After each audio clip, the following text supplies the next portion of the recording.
sorry, my timer ran out. My thing can only go for so long, so I'll try to wrap this up pretty soon, apparently.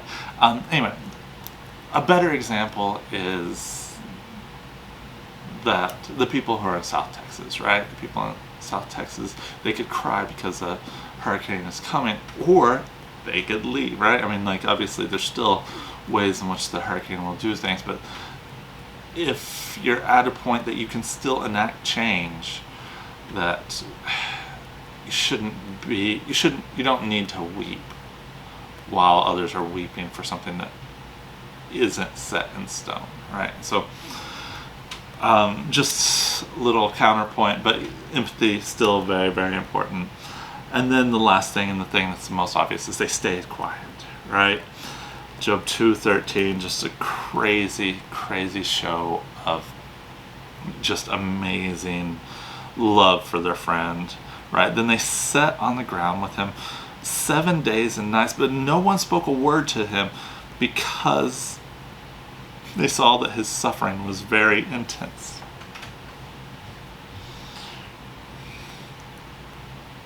So 7 days in today's world would just be insane. But even in that time, it was big enough for the author to write about it, right? Like, sitting 7 days in silence is just absurd.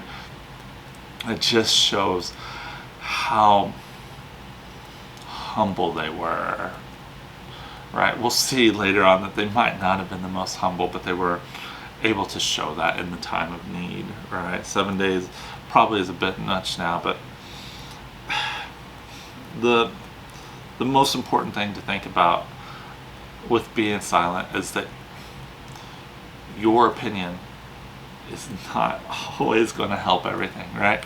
That sometimes your opinion is not important at all, right? I'm sure most husbands understand that, right? Where the wife is not really asking you to weigh in your opinion, she's just asking you to empathize, right? She's just sharing it to share it, right? I'm sure the same is true of wives, but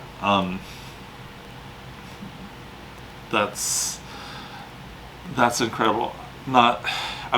We see later that their opinions were terrible, but they did an amazing job of holding that back, and I think that's certainly impressive, right? And that sort of ability to hold your tongue is something that hopefully we can learn from. Again, something that I'd love to see what that looks like on Facebook, when speaking that stuff. So anyway, so we saw that they heard, they came, they coordinated, they had empathy, right? And they stayed quiet. And so those are ways we can deal with friends who are in need. Now I have a little sidebar, something else I just wanted to talk about. Again, have some questions. Wonder if y'all want to throw some answers out there. Would love it. So if you're like me, whenever you start reading, you start with the little thing that's there, and they're like, hey, he was a patriarch, he came from about the same time as Abraham or Jacob, that sort of era. And so I was reading that and I was thinking, God is just saying really nice things about Job, and we know from Abraham that Abraham has some good qualities, but probably not like this, right? That perfect integrity. That's just a crazy compliment. So why did God choose Job over Abraham? And obviously there's 100 answers, and all of them are made bad by God choosing who he chooses, right? That sort of thing. Really quick, just they are about the same time. I actually feel like there's a few different ideas about when Job lived, but we do know he lived about the same time as Abraham. We know that he lived for about 240 years, right? He had this whole family, and then of adult sons, right? These sons had to have been adults, right? If they were coming from far to the banquet, of adult sons. And then that happens, and then he has another family, and then he lives 140 years. So he would have been extremely prolific to have gotten that done in anything less than 200. Anything less than 200 years, but most likely about 240 years. And so a person living that long wasn't unheard of before the flood, but we're pretty sure he's after a flood, because it talks in Job 20, I'm not going to look up about the flood, right? So pretty sure he's after the flood. So some people think that he's in the bloodline of Esau, right? It talks about a Job that is in the bloodline, and so they think that that's him, and therefore he's an Edomite. I'm not sold on that, but he's around the same time. And then so God being all-knowing, there's these two guys, and one of them is willing, like God's like, hey, don't lie, right? Go talk to the Egyptians. And then Abraham's just straight up lies, just right then and there. And then Job is like, and then God says of Job, a man of perfect integrity who fears God and turns away evil. Why did he choose the bloodline of Abraham and not Job? And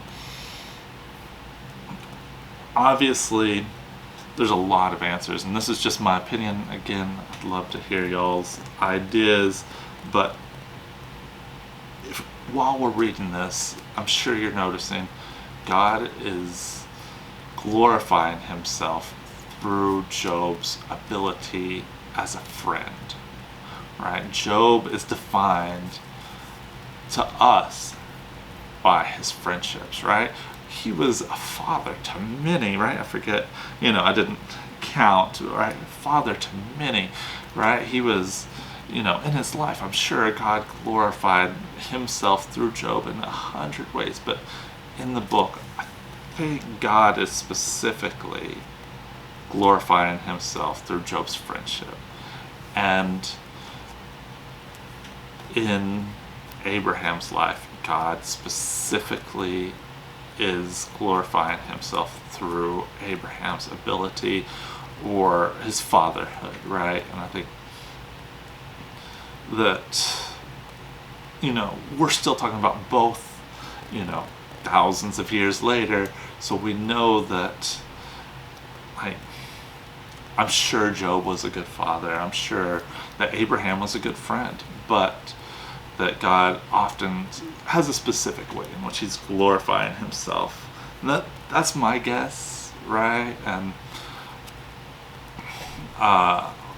in my life, I'm, wondering what way he is specifically glorifying. Hopefully that God is glorified in everything I do, but most likely there's something specific that people are seeing. Hopefully there's something specific that people are seeing and will take on for their whole life. And this is a generational thing that Job and Abraham, right, they're able to take it on all the way there. And that's just my theory. I have questions on that. Anybody who wants to answer, I would love it. That would be amazing.